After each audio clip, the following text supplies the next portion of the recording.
Welcome to whimsy diaries. ஒரு busy morning routine தான் பார்க்க போகிறோம். இன்னிலேருந்து ஸ்கூல் ஓப்பன் ஆகிடுச்சு. ஸோ ஸ்நாக்ஸ் பாக்ஸ் பேக் பண்ணணும். அதோட என் ஹஸ்பண்டுக்கு லஞ்ச் பாக்ஸும் பேக் பண்ணணும். ஸோ இன்றைக்கி என்னெல்லாம் பேக் பண்ணேன், என்னெல்லாம் பண்ணியிருந்தோம் அப்படிங்கிறது தான் பார்க்க போகிறோம். ஃபர்ஸ்ட் ஆஸ் யூஷுவல் என்னோடய மணி பிளான்ட்டுக்கு கொஞ்சம் வாட்டர் விட்டுட்டு அதுக்கப்புறம் எப்போவுமே ஹாட் வாட்டர் வச்சுருவேன். ஏன்னா நான் குக் பண்ணும்போது ஹாட் வாட்டர் இருந்தால் எனக்கு கொஞ்சம் ஈஸியாக இருக்கும். இதை நைட்டு காராமணி ஊற போட்டிருந்தேன். அதை தான் ஃபஸ்ட்டு குக்கரில் போட்டு சைடில் சாப்பாடு வடிக்கிறதுக்காக உலை வச்சு அது கொதிச்சுட்டு இருந்தது. காலையில் பிரேக்ஃபாஸ்ட்டுக்கு சேமியா உப்புமா கொடுக்கலாம் அப்படின்னு தான் பிளான் பண்ணியிருந்தேன். எப்போவுமே சேமியா உப்புமாவை ப்ளைனாக செய்ய மாட்டேன். மார்னிங் சாப்பிட்றதுல கொஞ்சமாச்சும் வெஜிடபிள்ஸ் இருக்கணும் அப்படிங்கிறத யோசிச்சு எப்போ உப்புமா செஞ்சாலுமே கொஞ்சம் வெஜிடபிள்ஸ் அதில் ஆட் பண்ணிவிடுவேன். இன்றைக்கி அவனுடைய ஸ்நாக்ஸ் பாக்ஸுக்கு மாதுளப்பழம் தான் வேணும் அப்படின்னு அவன் கேட்டிருந்தான். அதனால் மாதுளப்பழம் ரெடி பண்ணி வச்சாச்சு. போமோகிரானட் அண்ட் காராமணி இது ரெண்டும் தான் பேக் பண்ணியிருந்தேன். என் பையனுக்கு சின்ன வயசுலேருந்தே பயறு வகை கொடுத்து பழகிட்டோம். அதனால் ஸ்கூலுக்குமே அதை ரெகுலர் ஸ்நாக்ஸாக நான் கொடுப்பேன். ரொம்ப ஹாப்பியாக இருந்தான். ஏன்னா புது snacks box, water bottle, snacks bag, first day school, அதனால் அவன் ரொம்ப ஹாப்பியாக இருந்தான். அவனோட ஸ்நாக்ஸ் பேக்கில் ஸ்நாக்ஸ் பாக்ஸ், வாட்டர் பாட்டில், அவனுடைய டவல் இது எல்லாத்தையும் வச்சு பேக் பண்ணி டைம் ஆகிடுச்சு. ஸோ இம்மீடியட்டாக நாங்கள் ஸ்டார்ட் பண்ணிட்டோம். அவனை ஸ்கூலில் கொண்டு போய் ட்ராப் பண்ணிட்டு வந்துட்டோம்.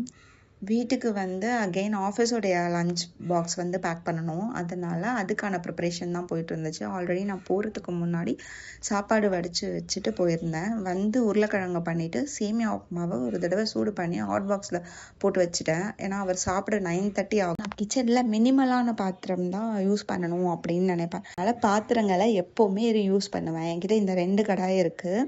இந்த 2 கடாயிலையுமே ஒன்றுத்தில் உருளைக்கிழங்கும் இன்னொன்றுத்தில் சேமியா உப்புமாவும் செஞ்சுருந்ததுனால 2த்தையுமே எடுத்து வாஷ் பண்ண போட்டுட்டு மறுபடியும் வாஷ் பண்ணி கொண்டு அதில் சுரக்காய் தொக்கும், ஒரு சின்ன கடாயில் சுரக்காய் தொக்கும், பெரிய கடாயில் லெமனும் செஞ்சு. பாத்திரம் உங்களுக்கு நிறைய சேரக்கூடாது அப்படின்னு நினச்சிங்கன்னா பாத்திரங்களை ரீயூஸ் பண்ணணும்.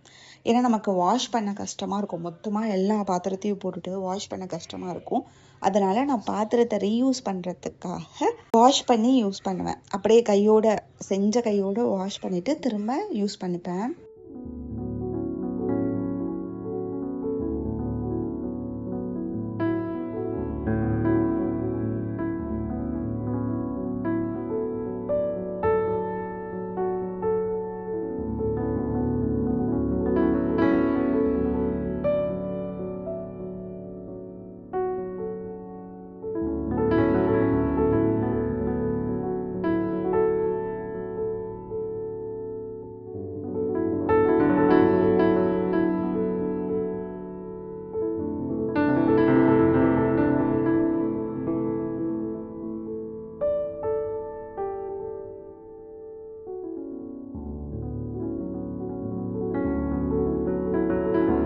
இப்போ லஞ்சுமே ரெடி ஆகிடுச்சு. ஸோ அவருக்கு லெமன் ரைஸ், உருளைக்கிழங்கு பொரியல், சுரக்காய் தொக்கு இதை தான் பண்ணியிருந்தேன். எப்போவுமே 2 சைட் டிஷ் கொடுத்து விடுவேன் அவங்களுக்கு. ஸோ அதையும் பேக் பண்ணி அவங்களோட ஆஃபீஸ் பேக்கில் வச்சு கொடுத்து விட்டாச்சு. இன்னியோட மார்னிங் ரொட்டீன் எனக்கு இந்த மாதிரி தான் இருந்தது.